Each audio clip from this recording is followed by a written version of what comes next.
अस्सलाम वालेकुम दोस्तों, मैं मोहम्मद सबीर कैम घनी। दोस्तों, हमारे इस यूट्यूब चैनल में आपका स्वागत है। दोस्तों, आज हम बात करने वाले हैं कि इंटरव्यू के बारे में कि फार्मासिस्ट की जो इंटरव्यू होती है उसके अंदर किस टाइप की इंटरव्यू होती है, क्या क्वेश्चंस वगैरह पूछे जाते हैं और इसकी कैसे प्रिपरेशन करें, इन सब पे हम बात करेंगे। तो आज का जो टॉपिक है बड़ा इंपॉर्टेंट टॉपिक है, स्पेशली चाहे फार्मासिस्ट हो, डेंटल हो, फिजियोथेरेपिस्ट हो, नर्स हो, जितने भी मेडिकल प्रोफेशनल हैं उन सब के लिए ये टॉपिक है। बट स्पेशली जो बनाने जा रहा हूँ मैं फार्मासिस्ट पे बनाने जा रहा हूँ। लेकिन आपको पता है कि इंटरव्यू के अंदर जो बेस होता है वो टोटली सेम होता है। मैं रिक्वेस्ट करूँगा कि आप वीडियो को पूरा देखें और इसके अलावा इस वीडियो को आप अगर आपको पसंद आए तो इसको शेयर कीजिएगा। और अगर आप मेरे वीडियो में नए आए हो तो आप मेरे पुरानी वीडियोस भी देखने की कोशिश करिएगा, जिसके अंदर मैंने गल्फ कंट्री चाहे फार्मासिस्ट हो, चाहे इसके अलावा अपना नर्स हो या फिजियोथेरेपिस्ट हो, डेंटल हो, डॉक्टर हो, सभी मेडिकल प्रोफेशनल पे मैंने वीडियोस बना रखे हैं। और करीब करीब कंट्री में मैंने वीडियोस बना रखे हैं। फार्मासिस्ट के लिए ये वीडियो स्पेशली है। तो दोस्तों, जो यूएई के लिए अप्लाई करें या कुवैत के लिए अप्लाई करें या फिर सऊदी के लिए अप्लाई करें या फिर मस्कत के लिए अप्लाई करें, कोई भी गल्फ कंट्री के लिए अप्लाई करें, या इसके अलावा चाहिए कि इंटरव्यू के अंदर किन किन चीज़ों का ध्यान रखें और इंटरव्यू किस तरह होती है। तो दोस्तों, यूएई का फोकस ज़्यादा रहता है फार्मासिस्ट का, और ज़्यादा डिमांड आई है वो यूएई से आई है। तो यूएई के लिए आपको बता दूं कि फार्मासिस्ट के लिए जॉब है वो किस किस प्रकार की हैं। इस पे मैंने एक वीडियो पहले से बना रखा है, आप उसको देखिएगा। लेकिन मैं इस वीडियो के अंदर शॉर्टली बताता चलता हूँ कि फार्मासिस्ट है वो हॉस्पिटल के अंदर ट्राई कर सकता है, वहाँ पे गवर्नमेंट हॉस्पिटल है उसके अंदर ट्राई कर सकता है। इसके अलावा पॉलो क्लिनिक वगैरह होते हैं, क्लिनिक फार्मासिस्ट के वो ट्राई कर सकता है। और इसके अलावा रिटेल फार्मासिस्ट है जो बहुत ज़्यादा इंपॉर्टेंट है, क्योंकि आप मान के चलिए कि 70% जो फार्मासिस्ट है, चाहे डिप्लोमा है यानी फार्मासिस्ट असिस्टेंट है या फार्मासिस्ट स्पेशलिस्ट है या मास्टर फार्मासिस्ट है, जितने भी फार्मासिस्ट हैं उनके लिए वैकेंसी के जो सबसे ज़्यादा चांस होते हैं और सबसे ज़्यादा जहाँ जॉब मिलती है यूएई के अंदर या गल्फ की कंट्री और की बात करें, रिटेल फार्मेसी के अंदर सबसे ज़्यादा जॉब मिलती है। और जो बंदा अपनी कंट्री के अंदर जब होता है वो वहाँ से एग्ज़ाम पास करके आता है, और एग्ज़ाम पास करने के बाद चाहे वो चाहे डीएचई के एग्ज़ाम हो, चाहे एमएच हो, चाहे हाद हो, या और कोई कंट्री की प्रोमेट्री को, तो वो जब वो कंप्लीट करके वहाँ जाएगा तो जाने के बाद में वो वहाँ के लिए फ्रेशर होगा, क्योंकि उनको नॉलेज अपनी कंट्री का होगा, गल्फ का नॉलेज नहीं होगा। जिस कंट्री के लिए वो अप्लाई कर रहा है वहाँ के लिए वो फ्रेशर होगा। तो फ्रेशर के लिए हॉस्पिटल के अंदर अलाउ नहीं है, हॉस्पिटल में उनके लिए कोई जगह नहीं है, क्योंकि हॉस्पिटल के अंदर वो एक्सपीरियंस होल्डर वाले बंदों को लेते हैं। लेकिन रिटेल फार्मेसी है या इसके अलावा जैसे फार्मास्यूटिकल्स कंपनी है या कोई एमआर का जो काम होता है, इस तरह के काम के अंदर वहाँ पे ना फार्मासिस्ट जो फ्रेशर है वो वहाँ पे इजीली अप्लाई कर सकता है, वहाँ पे सिलेक्शन हो जाता है। तो इसलिए जब भी जिस बंदे का जाने का प्लान है या जो यूएई बैठा है या जॉब करने का उनके मतलब वो सोच रहे हैं, तो मैं आपको रास्ता बता रहा हूँ कि वहाँ जाके किन किन जगह पे आपको स्पेशली फोकस रखना है। तो दोस्तों, अब बात करते हैं इंटरव्यू की। इंटरव्यू के अंदर क्या है कि सबसे पहले आपको वहाँ यूएई विजिट पे आप जाओगे जॉब सर्च करने के लिए, और वहाँ जाने के बाद में आपको क्या करना है, तो आपकी अपनी सीवी है ना वो रेडी करनी है। और आपकी जो सीवी है वो बिल्कुल प्रोफेशनल सीवी होनी चाहिए, लेटेस्ट होनी चाहिए, और उनके अंदर इम्पोर्टेंट टॉपिक रखिए, क्योंकि अभी ज़माना चल रहा है वो बहुत ज़्यादा फास्ट चल रहा है। तो आप 1 से 2 पेज पे रखिए, उसके अंदर मोस्ट इम्पोर्टेंट टॉपिक रखिए आप। और आपके पास फॉर्मेट है तो अच्छी बात है, नहीं फॉर्मेट मैं प्रोवाइड करवा दूँगा इंशाल्लाह आपको। सीवी के जो आपकी सीवी है वो करंट की होनी चाहिए, उसके अंदर जो अपडेटेड है वो करंट की होनी चाहिए।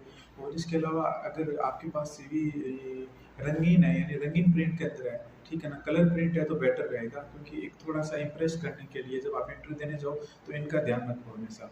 और इसके अलावा आपके जितने भी डॉक्यूमेंट्स वगैरह हैं वो आप सब लेके जाएं। और जाने से पहले आपको जो आपकी मतलब बॉडी का जो एक्टिविटी है वो थोड़ा सा अच्छा होना चाहिए, आपकी लुकिंग अच्छी होनी चाहिए, आपकी हेयर स्टाइल अच्छी होनी चाहिए, आप यूनिफॉर्म है ना वो बहुत अच्छी होनी चाहिए, फॉर्मल होनी चाहिए, जीन्स वगैरह टी शर्ट का यूज़ ना करें, शूज़ वगैरह भी स्पोर्ट्स का शूज़ ना यूज़ करके आप फॉर्मल शूज़ यूज़ करिएगा।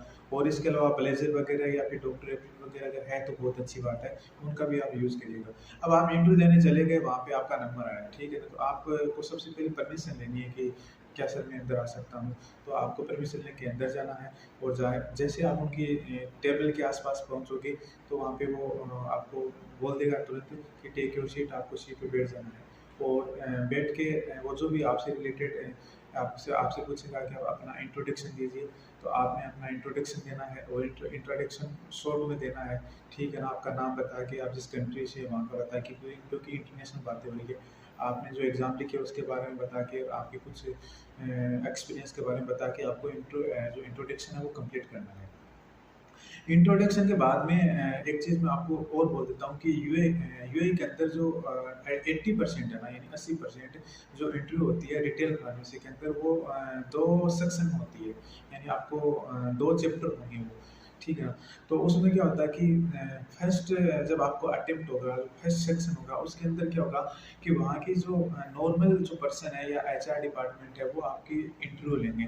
वो इंटरव्यू आपकी टेबल बेस पे भी हो सकती है, पर अक्सर क्या है कि वो क्या करते हैं कि जैसे 50 लड़के या 60 लड़के इंटरव्यू देना है, तो वो सबको एक एक प्रिंट आउट दे देते हैं, और प्रिंट आउट के अंदर क्या है कि 10 से 15 क्वेश्चंस होते हैं, वो उनको सोल्व करना होता है। और उनके अंदर जो क्वेश्चंस वगैरह होते हैं ना, वो कोई हार्ड नहीं होते, वो फार्मासिस्ट के लिए जो नॉर्मल से नॉर्मल क्वेश्चंस होते हैं, जिसके अंदर वो पूछ सकते हैं रूम का टेम्परेचर बताइए आप, रूम का टेम्परेचर के अलावा फ्रिज का टेम्परेचर हो गया, इसके अलावा वो कोई मेडिसिन का नाम दे के बोल देगा कि ये मतलब जैसे टेलमिसार्टिन दे दिया तो बोला कि इसके ये किससे बिलोंग करती है, इसके कौन सा डिवीजन है, किस काम में यूज़ होती है, इस तरह वो पूछ सकता है। और इसके अलावा अपन बात करें तो नारकोटिक के अंदर है कि नारकोटिक मेडिसिन को कहाँ रखना, कंट्रोल मेडिसिन को कहाँ रखना है, इस तरह का कोई छोटा मोटा क्वेश्चन आ सकता है। इसके अलावा इस तरह क्वेश्चन आ सकता है कि जैसे ओटी है उसको क्या 1 टाइम देते हैं, बीआईटी को क्या 2 टाइम देते हैं, 3 टाइम देते हैं, 4 ऑप्शंस होते हैं, किसी को सिलेक्ट करना होता है, एचएस का क्या है, मॉर्निंग है, इवनिंग है। ये जनरल क्वेश्चन है जो फार्मासिस्ट है जो काम करता है नॉर्मल, तो उनको सबको पता रहता है कि किस तरीके से है। तो होता क्या है कि वहाँ पे वो क्या करते हैं कि वो पेपर लेते हैं, पेपर के अंदर वो सिलेक्ट कर लेते हैं। तो जो बंदे उनका टारगेट होता है कि जिनके पास 70% या जिसमें 10 में से 7 क्वेश्चन सही किया उनको सिलेक्ट करना है, तो वहाँ से आपको पता चल जाता है कि भाई इन लड़कों का सिलेक्शन हो गया है। तो आपका जैसे सिलेक्शन होगा तो होगा, उसके बाद वो आपको बोलेंगे कि 5 दिन के बाद, 7 दिन के बाद, वो एक फिक्स टाइम देंगे कि आपको उस टाइम आइएगा, तो आपको कॉल कर सकेंगे, आपको कॉल कर देंगे कि कब आना है। तो फिर आपका जो सेकंड होगा ना, सेकंड जो अटेम्प्ट होगा, सेकंड जो सेक्शन होगा, वो जो चलेगा ना, तो उसके अंदर क्या होगा कि जो कंपनी है, रिटेल कंपनी है, एक बहुत बड़ी कंपनी है, तो उसकी जो हेड ऑफिस है ना, वहाँ से लोग इंटरव्यू लेने के लिए आएंगे, ठीक है ना। जैसे सीए हो सकता है या कोई हेड मैनेजर हो सकता है, वो आपकी इंटरव्यू लेंगे। तो वो जब इंटरव्यू लेंगे ना, उनके अंदर क्या पूछेंगे, इस पे स्पेशली मैं आपको बता देता हूँ। तो मैंने पीछे आपको बता दिया था कि किस तरह इंट्रो होना है, सीवी देना है, इंट्रोडक्शन देना है। तो इंट्रोडक्शन के बाद में वो आपको एक्सपीरियंस के बारे में पूछ सकते हैं कि आपका एक्सपीरियंस क्या है, कहाँ से लिया, जैसे आपने इंडिया में लिया ना या आपने मुल्क पाकिस्तान में लिया, जिस कंट्री से आपने लिया है उसके बारे में क्वेश्चन पूछ सकते हैं। जैसे टेलमिसार्टन के अंदर कोई कंटेंट पड़ा उनके पास, कोई हिस्ट्री पड़ी है, या फिर कोई मल्टीविटामिन पड़ी है, या इसके अलावा कोई एंटीबायोटिक एजिथ्रोमाइसिन पड़ी है, तो वो पूछेंगे कि इसका क्या रोल है, इसकी डोज क्या है, नॉर्मली जो बेसिक अपन बता देंगे, ठीक है। इससे और इसके अलावा फार्माकोलॉजी से वो कुछ और क्वेश्चंस वगैरह पूछ सकते हैं, लेकिन वो जो पूछेंगे ना वो बिल्कुल इजीली पूछेंगे, इतने ज़्यादा हार्ड नहीं पूछते हैं, क्योंकि उनको ऑलरेडी खुद को नहीं मालूम होता है कि, क्योंकि वो फार्मेसी से ज़्यादा नहीं जान सकता। फार्मेसी जिस बंदे ने अच्छा काम किया है उससे ज़्यादा वो नहीं जानते, उनकी फील्ड नहीं है वो, लेकिन वो एक उनका जो एक रूल होता है उसको वो फॉलो करते हैं। क्योंकि इंटरव्यू के अंदर होता क्या है कि आपका कॉन्फिडेंस देखा जाता है और बंदे की एक्टिविटी देखी जाती है, ठीक है ना, बंदे की पर्सनालिटी देखी जाती है, बंदे का बोलने का अंदाज देखा जाता है, ठीक है ना। इसके अलावा उसका नॉलेज तो थोड़ा बहुत वो देख ही लेते हैं। इसके अलावा मेन होता है कॉन्फिडेंस, की बंदे का कॉन्फिडेंस क्या है। कॉन्फिडेंस एक ऐसी चीज़ है दोस्तों, आप कोई भी इंटरव्यू फाइट कर रहे हो, इंडिया की बात करें तो यूपीएससी की जो एग्जाम वगैरह होती है, तो मतलब अगर कोई भी इंटरव्यू आप अटेंड कर रहे हो तो आपका कॉन्फिडेंस है ना वो होना चाहिए दोस्तों। कॉन्फिडेंस के लेवल पे आना सिलेक्शन हो जाता है, भले आपके नॉलेज थोड़ा सा कम हो, है ना, कोई ऐसा क्वेश्चन किया है जिसका आपके पास प्रॉपर रिप्लाई नहीं हो, लेकिन अगर आपके पास कॉन्फिडेंस है तो आप वो बात उन तक आप समझा दोगे। तो ये चीज़ें वहाँ पे आपका कॉन्फिडेंस अच्छा होना चाहिए। कॉन्फिडेंस कैसे आता है कि आप जिस फील्ड में हो उस फील्ड के अंदर आपको, अगर आप काम किया, आपने मेहनत किया, तो ऑटोमेटिक कॉन्फिडेंस बढ़ जाएगा।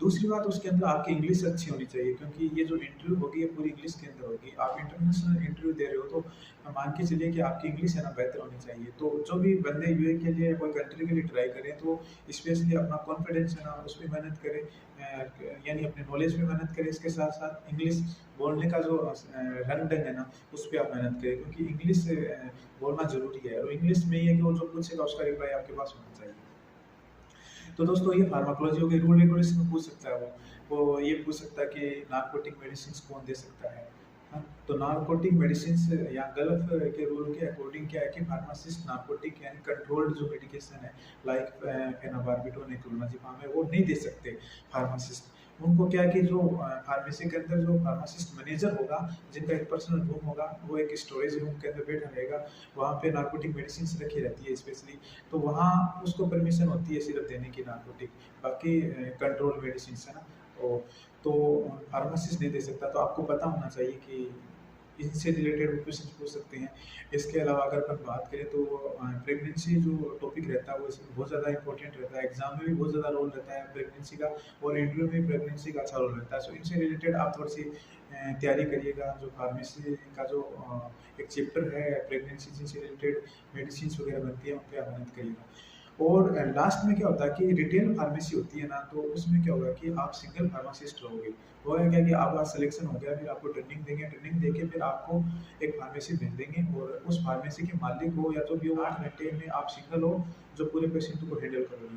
तो इसलिए इसलिए वो ऐसा चाहते हैं कि जो बंदा हो वो अच्छा हो, जो हर तरीके से मतलब परफेक्ट हो, जो इजीली फार्मेसी को चला सके, क्योंकि वो तो सेल के लिए ले जा रहा है, वो तो अपने बिजनेस के लिए ले जा रहा है। तो वो अगर जिस बंदे में इतनी कमी हो या वो परफेक्ट तरीके से अगर रिप्लाई नहीं दे पा रहा, तो फिर वो कैसे सिलेक्शन करेंगे। तो रिटेल फार्मेसी में मैं आपको बता दिया कि इस तरह का इसके अंदर सबसे ज़्यादा पूछने वाला क्वेश्चन होता है जो रिटेल फार्मेसी के अंदर इसकी नीड रहती है, वो ये है कि वो पूछते हैं कि आप अप सेलिंग के बारे में बताइए कि अप सेलिंग क्या है, और अप सेलिंग के साथ साथ आप क्रॉस सेलिंग बताइए, है ना। तो ये बंदे को पता होना चाहिए कि अप सेलिंग क्या है और क्रॉस सेलिंग क्या है। तो मैं आपको एक एग्जांपल दे देता हूँ इस पे, कि एक बंदा आया और वो आपको बोलेगा कि मेरे को कफ हो रखा है, थोड़ा सा फीवर हो रखी है, तो आप मेरे को पैरासीटामोल एक कप सिरप दे दीजिए, ठीक है ना। तो अब आपको क्या करना है कि उसको एक कप सिरप देनी है, एक एडोल टेबलेट है या पैरासीटामोल का कॉम्बिनेशन आपको उनको देना है, ठीक है। तो अब आपको क्या है कि वहाँ पे अप सेलिंग का मतलब है कि आपको सेल बढ़ानी है, आपको सेल बढ़ानी है। तो आपके पास वो बंदे ब्रांड का नाम बोल रहा है कि इस नाम से जो कप सिरप वो मेरे को दे दो, तो आप बोलोगे कि नहीं ब्रदर ये कप सिरप नहीं है, ये कप सिरप आपके लिए सूटेबल नहीं है, आपकी जो कप है वो पुरानी है, ठीक है ना, आपकी जो खांसी है वो बहुत ज़्यादा पुरानी है, तो आपको इसके साथ एंटीबायोटिक की नीड रहेगी, ठीक है ना। और इसके अलावा आपको ये कप सिरप ये नहीं, आप ये ले ये बेहतर रहेगी, क्योंकि जो आप वो मांग रहा है वो 10 दिरहम की है, आप उनको जो दे रहे हो वो 35 दिरहम की है या 20 दिरहम की है। तो कहने का मतलब ये है कि जो बंदा इसके लिए एक्स्ट्रा चीज़ के लिए उसको मोटिवेट करना और उनको गाइडेंस करना, फिर वो चीज़ उनको देना। तो बंदा आया था 10 रियाल की या 10 दिरहम की सिरप लेने, आपने उनको टेबलेट वगैरह सब कुछ मिला के आपने उनको 30 रियाल की दे दी, ठीक है ना, या 30 दिरहम की दे दी या 25 दिरहम की दे दी, इस तरीके से आपने दे दी। तो कहने का मतलब है कि आपने जो सेलिंग है ना वो ग्रोथ कर दी, क्योंकि बंदा 10 से 15 दिरहम की चीज़ लेना था, आपने उनको 25 से 30 की दे दी। और एक होता है क्रॉस सेलिंग। क्रॉस सेलिंग में क्या होता है कि एग्जांपल देता हूँ उसके अंदर कि कोई बंदा आया, वे वो एक बंदा आया जो बोला कि मेरे को मतलब चक्कर आ रहे हैं, ठीक है ना, और मेरी तबीयत सही नहीं है, तो मेरा सर दर्द भी हो रहा है, तो आप मेरे को सर दर्द की टेबलेट दीजिए, ठीक है ना, ये दीजिए वो दीजिए। तो आपको क्या करना है कि एग्जांपल दे रहा हूँ मैं, कुछ चीज़ें आपको मतलब अथॉरिटी होती है वहाँ पे मेडिसिन देने की, जो ओटीसी काउंटर है, और ओटीसी काउंटर के अलावा आप है ना डॉक्टर की प्रिस्क्राइब पर ही मेडिसिन दे सकते हैं, अदरवाइज इंडिया पाकिस्तान की तरह नॉर्मल आप नहीं दे सकते। लेकिन मैं एग्जांपल दे रहा हूँ ना। तो अब वो आया तो आया तो वो टेबलेट लेने, ठीक है ना, जो उनकी तबीयत सही नहीं है, लेकिन आपने क्या करना है कि उनको एक्स्ट्रा एक्टिविटीज़ करनी है सेम सेम उसके अंदर, कि आपने उसको वो दे दिया, बोला कि आप मल्टीविटामिन टेबलेट खाइए, आपके अंदर कमजोरी है, ठीक है ना, और आप ये पाउडर लीजिए जो डाइट बढ़ाने के लिए, तो आपके अंदर जो वीकनेस है वो दूर हो जाएगी, ठीक है ना। तो कहने का मतलब है कि उसको सेम से मोटिवेट करना है कि बंदा एक चीज़ लेने के लिए आए और आपने उनको 5 चीज़ दे दी साथ में। आपके रूल एंड रेगुलेशन पे पूछ सकता है, वो आपके एक्सपीरियंस पे पूछ सकता है, मैं रिपीट कर रहा हूँ ना, फार्माकोलॉजी से वो पूछ सकता है, और इसके अलावा जो आपका वर्क एक्सपीरियंस है, जो आपने काम किया रिटेल का, इनसे रिगार्डिंग वो पूछ सकता है। फार्मासिस्ट या जो अपनी जो रिटेल फार्मेसी है अपनी कंपनी के लायक है या नहीं है। तो इनके अंदर जो मेन जो एक्टिविटी होती है वो ये है कि पेशेंट को हैंडल करना, कस्टमर को हैंडल करना, ठीक है ना, और बोलने का अंदाज़ अच्छा होना चाहिए, लैंग्वेज अच्छी होनी चाहिए, इंग्लिश या अरबिक जो भी हो थोड़ी अच्छी होनी चाहिए। मतलब वो बंदे के अंदर कंपटीशन है, अगर 5 वैकेंसीज की अगर वहाँ पे नीड है, तो 15 आदमी, 20 आदमी, 25 आदमी एग्जिट हो जाते हैं, तो उनमें से 5 को सिलेक्ट करना होता है, तो वो टॉप 5 को सिलेक्ट करेगा अपने अकॉर्डिंग। तो दोस्तों इस तरह की ये एक इंटरव्यू पे मैंने एक वीडियो बनाया है। अगर ये वीडियो आपको पसंद आया है तो आप दोस्तों इस मेरे वीडियो को लाइक करिए, शेयर करिए, सब्सक्राइब करिए।